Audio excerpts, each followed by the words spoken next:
I just want you all to know I broke a nail making this video, so you better fucking watch it.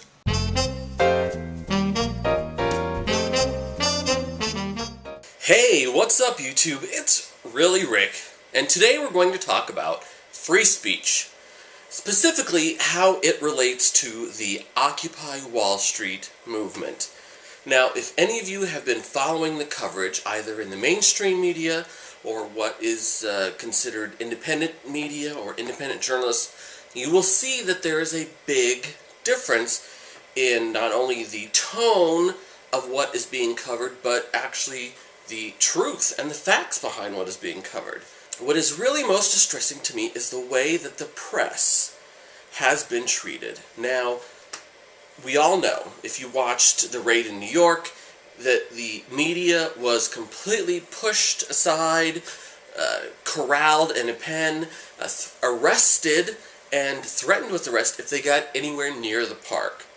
More recently, in Los Angeles, a pool lottery was enforced to where only 12 journalists got the privilege to cover that massive raid in Los Angeles. And of course, that was not, that invitation was not extended to citizen journalists who are becoming really the eyes and ears on the ground on what's really going on in all of these camps.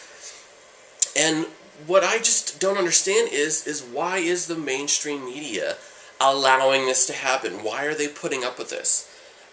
Just last night, some reporters wanted to go cover Barack Obama's dinner with Barack in New York City and could not. They were physically removed from the area. The guys with credentials and everything said, "You can't be here. This is a frozen zone.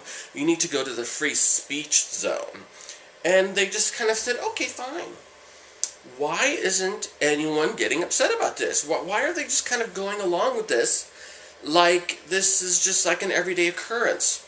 Oh, you don't need, nothing to see here, move along. We're not infringing on anybody's rights. We're not going to be violent or hurt anybody. Just take our word for it. So it's people like OccupySeattle, Spencer, Mills, love you, not a troll, from Oakland, and Punk Boy SF in San Francisco, and of course the world famous, everybody loves him and knows him, oh my god, Tim Pool in New York City, the epitome, the king of live streamers.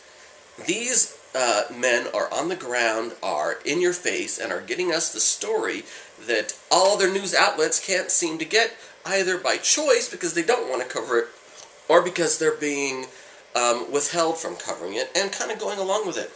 So this is a challenge to the mainstream media out there, regardless of how you plan on covering the Occupy movement, pro or con. Cover it, at least. It is news.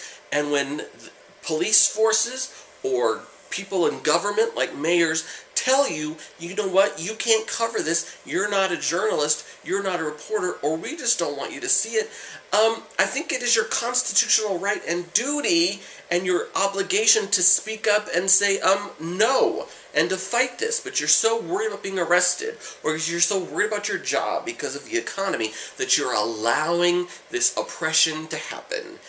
Please, would you do something? Because I'm having problems watching America's Next Top Model and X Factor and all these things because there's a raid going on every night, and I have to go to the Ustream and watch these live streamers because I know that the mainstream media ain't covering it and they're not there. So, yes, that is my important message of the day.